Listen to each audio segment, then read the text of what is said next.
कई रहस्यमयी घटनाएं ऐसी होती है जिन पर विश्वास करना बहुत मुश्किल होता है। और आज मैं आपको एक ऐसे रहस्यमयी लड़के की कहानी बताने वाला हूं जो ये दावा करता है कि वो पिछले जन्म में मंगल ग्रह पर रहता था। इस कहानी को सुनते समय आपके मन में कई सारे सवाल आएंगे, लेकिन कहानी को पूरा सुनते ही आपके सारे सवालों के जवाब आपको इसी कहानी में मिल जाएंगे। नमस्ते दर्शकों, मेरा नाम है अमन और आप देख रहे हो ग्लोब लिमिटेड। 1996 में रूस के वोल्गोग्रेड नामक जगह पर एक बच्चा जन्म लेता है जिसका नाम होता है बोरिस का। ज्यादातर बच्चे 6 महीने की उम्र तक अपने सर को संभाल नहीं पाते, लेकिन इस बच्चे ने मात्र 2 हफ्ते की उम्र में अपने सर को संभाल लिया था और यहीं से इस बच्चे की अजीब हरकतों की शुरुआत होती है। ज्यादातर बच्चे लगभग 1 साल की उम्र के बाद बोलना शुरू करते हैं, लेकिन बोरिस्का ने मात्र कुछ हफ्तों में ही बोलना शुरू कर दिया था। मात्र 18 महीने की उम्र में बोरिस्का ने पढ़ना और लिखना सीख लिया था। जब बोरिस्का केवल 2 साल का था तब उसने अंतरिक्ष में रुचि दिखाना शुरू कर दिया।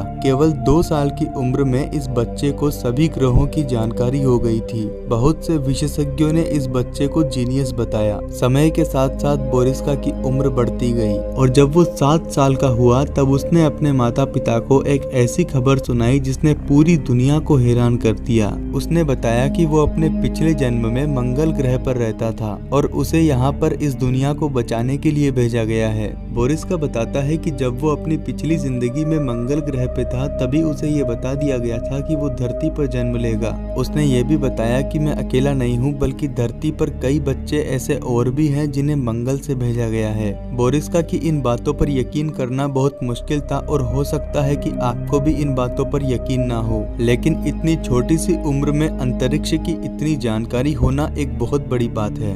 बोरिस्का ने बताया कि मंगल पर रहने वाले लोगों की उम्र 35 साल के बाद बढ़ना रुक जाती थी। ऐसा इसलिए क्योंकि मंगल के लोग कार्बन डाइऑक्साइड में सांस लेते थे। उसने ये भी बताया कि मंगल के लोग धरती के लोगों की अपेक्षा थोड़े लंबे होते थे और मंगल पर बहुत ज्यादा अत्याधुनिक तकनीक मौजूद थी जिससे वो अंतरिक्ष में आसानी से कहीं भी जा सकते थे। उसने कहा कि जब वो केवल 15 साल का था तब वहाँ एक युद्ध हो रहा था और वो भी उस युद्ध का एक अहम हिस्सा था।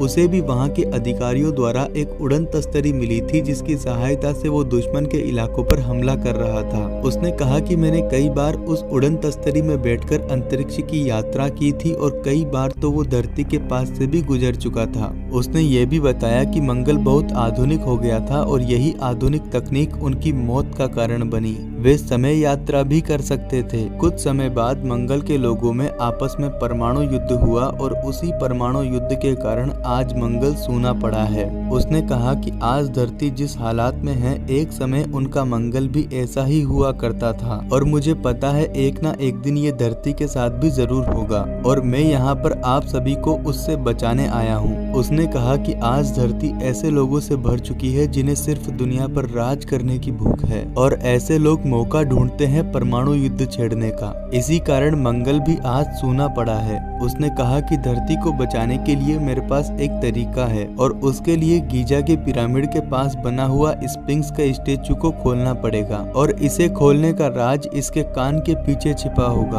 आपको जानकर हैरानी होगी कि बोरिस्का के बताने के 10 साल बाद जब स्फिंक्स के स्टेचू को स्कैन किया गया तब पता चला कि उस स्टेचू के कान के पास कुछ अजीब जरूर है। हैरानी की बात तो यह है कि वैज्ञानिकों के स्कैन करने के 10 साल पहले ही बोरिस्का को ये बात कैसे पता चली। अब आप इसकी बातों पर यकीन करे या ना करे, लेकिन ये बात तो सच है कि गीजा के पिरामिड में बहुत सारे रहस्य छिपे हुए हैं, क्योंकि इतिहास के लोगों ने इस पिरामिड को बिना किसी मतलब के तो नहीं बनाया होगा। वैज्ञानिक भी बोरिस्का को इंटेलिजेंट और एक एक्स्ट्रा ऑर्डिनरी चाइल्ड मानते हैं। कुछ लोग कहते हैं कि बोरिस्का का IQ लेवल 200 का है, जबकि एल्बर्ट आइंस्टाइन जो कि धरती के सबसे इंटेलिजेंट इंसान माने जाते हैं उनका IQ लेवल भी 160 ही था। अब आप में से कई लोगों के मन में ये सवाल जरूर आया होगा कि बोरिस्का अभी कहाँ रहता है और किस हालत में है। तो आपको बता दूं कि ये सब बातें बताने के बाद बोरिस्का अपनी फैमिली के साथ अचानक गायब हो गया था और उसके बाद उसे किसी ने नहीं देखा।